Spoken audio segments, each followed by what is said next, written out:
Hola, buenas noches. Saludo vuestra fe. El Señor les bendiga muchísimo. En este tiempo que estamos viviendo, tiempo extraño, tiempo donde todo el mundo está recogido.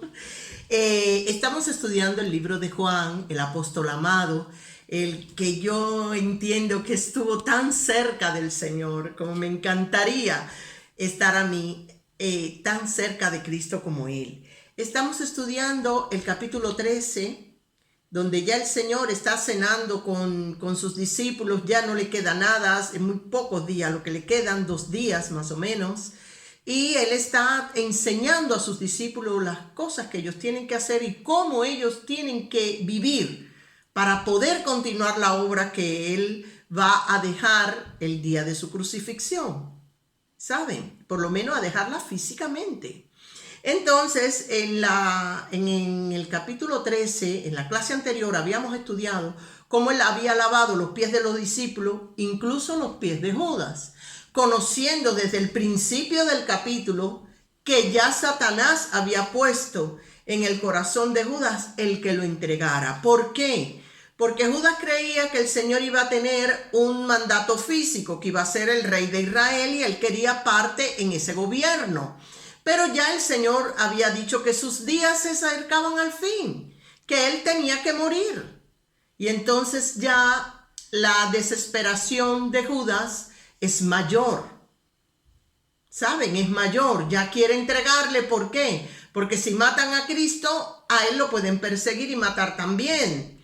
Pero si Él se pasa al lado de los enemigos de Cristo, de los fariseos, de los saduceos y de la gente que gobernaba, entonces ya Él por lo menos salvaba su vida. ¿Saben? Eso era lo que pasaba con Judas.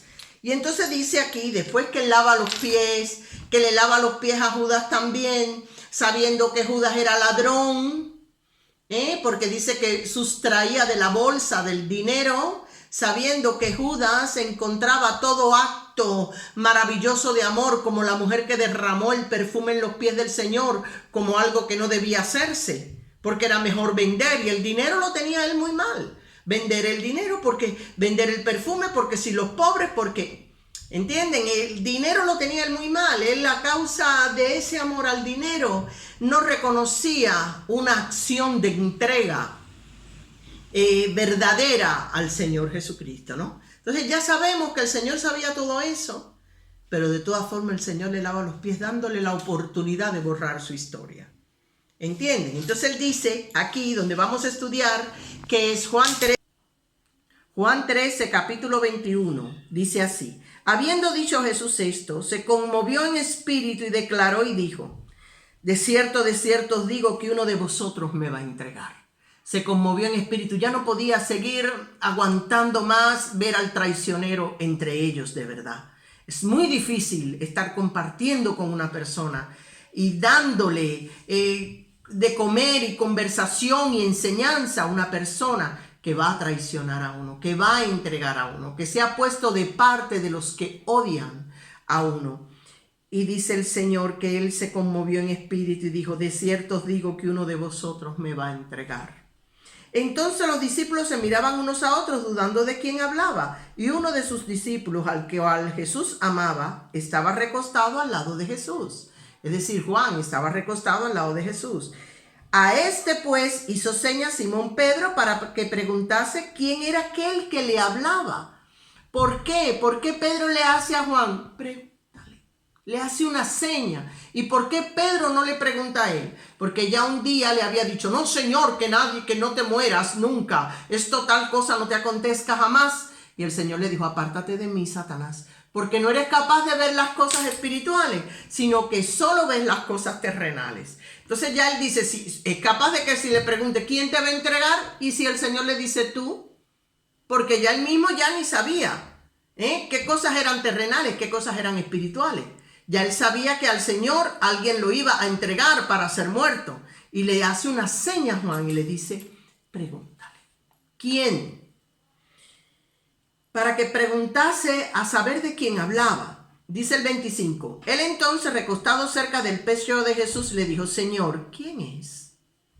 Respondió Jesús: a quien yo diera el pan mojado, aquel es. Y mojando el pan lo dio a Judas Iscariote, hijo de Simón. Y después del bocado, Satanás entró en él. Después del bocado, Satanás entró en él. Esto es increíble. Entonces Jesús le dijo, lo que vas a hacer, hazlo más pronto. Miren, hermano, ya Judas sabía que él no iba a conseguir con Cristo lo que él deseaba realmente. El deseo que gobernaba su corazón, que era el de participar de un gobierno físico en el reinado de Israel. Al saber que ya con Jesucristo no iba a encontrar lo que él buscaba, lo decidió entregarlo. Y en el momento en que él se siente descubierto, que el Señor le ofrece el bocado, Satanás entró en él. ¿Saben? Porque cuando uno siente que el pecado que gobierna el corazón de uno, que el deseo que gobierna el corazón de uno, no lo va a poder resolver con el Señor Jesús, uno empieza a aborrecer a Jesucristo, a echarle la culpa de todo lo que ha pasado, de todo lo que no ha podido lograr la persona, hermanos. Si ustedes quieren, yo le pongo un ejemplo. Hay una mujer que quería casarse con un hombre determinado. El hombre no se casó con ella, se casó con otra persona. Esta mujer odiaba al Señor Jesús porque no le complació el deseo de su corazón. Y otras personas tienen su matrimonio, le va mal y culpan al Señor, pero ¿por qué no me limitaste a la hora de escoger? ¿Por qué tú no me dijiste? ¿Y por qué qué sé cuándo? Bueno, pues la voy a dejar, voy a casarme con otra mujer, voy a hacer lo que a mí me dé la gana o con otro hombre, lo que sea, porque el Señor Jesucristo no ha respondido a lo que ellos desean realmente, porque el Señor Jesucristo no ha respondido a uno que quiere enriquecerse, por ejemplo, del Evangelio.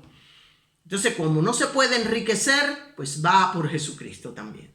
Y lo traiciona. Ahora nosotros vamos a conocer de qué manera nosotros podemos traicionar también al Señor, como hizo Judas. Y entonces dice que entró Satanás en su corazón. Hermano, lo poseyó Satanás. No hace falta, no importa que uno esté muy cerca del Señor Jesús.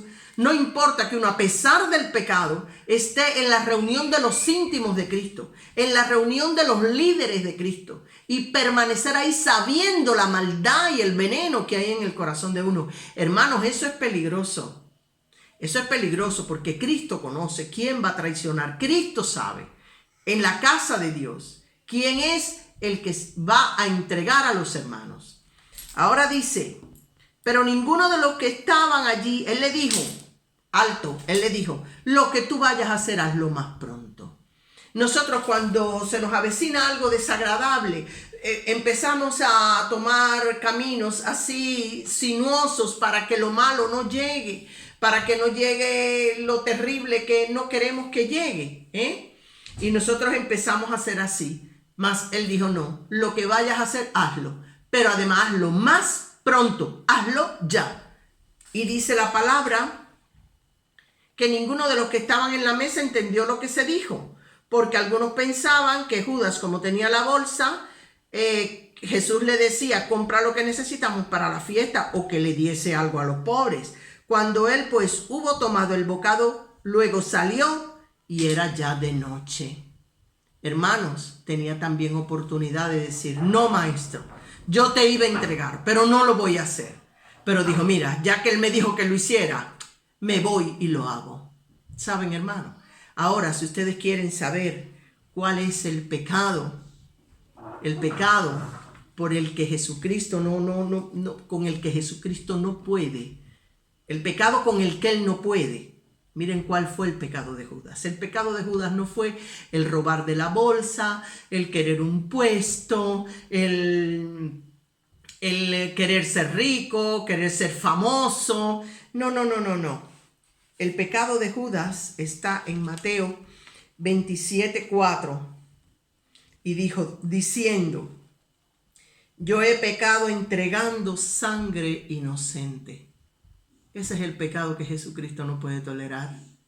El que entrega sangre inocente, el que acusa a un hermano inocente, el que le pone trampas a un hermano inocente, el que entrega a un hermano inocente. Cuando usted vaya a hacer eso, hermano, sepa usted que Satanás ha poseído su corazón. cuando usted vaya a dañar a una persona inocente, cuando vaya a dañar a un niño, o cuando vaya a dañar a alguien sin culpa. Porque también el Señor dice aquí, dice en Mateo 5:22, pero yo os digo que cualquiera que se enoja contra su hermano será culpable de juicio, y cualquiera que diga necio a su hermano será culpable ante el concilio, y cualquiera que le diga fatuo quedará expuesto al fuego del infierno. ¿Me entienden, hermanos? Esas son cosas que Dios no le gusta a Jesucristo, no le gusta. Y también tengo una cita aquí en la carta primera de Juan, capítulo 3, verso 15, que dice: todo aquel que aborrece a su hermano es homicida. Y sabéis que ningún homicida tiene vida eterna permanente en él. En esto hemos conocido el amor, en que Él puso su vida por nosotros. También nosotros debemos poner nuestras vidas por los hermanos. Les voy a decir una cosa, hermano, y esto de verdad me hace temblar. Todo pecado es perdonado, hermano, todo pecado. Pero, hermano, entregar sangre inocente es hacer lo que hizo Caín: matar a su hermano inocente por envidia y por el pecado que le corroe el corazón, hermanos. Eso, Dios nos libre de llegar a ese punto. Dios nos libre que nuestro pecado sea tan grande que nosotros seamos capaces de aborrecer a nuestro hermano y de entregar sangre inocente. Que el Señor Jesús nos cubra con su sangre poderosa, y que cuando nos vayamos a ver metido en semejante problema, echemos atrás, gritemos a Jesús, porque siempre tenemos el auxilio del grito, del buscar y de llamar: Jesús, mira dónde voy a caer, Jesús, líbrame, líbrame. Siempre tendremos ese recurso, el recurso de invocar a Jesús para que nos libre de un pecado que es pecado de muerte. Que el Señor les bendiga, hermano. Un saludo de su hermana Lili. Amén.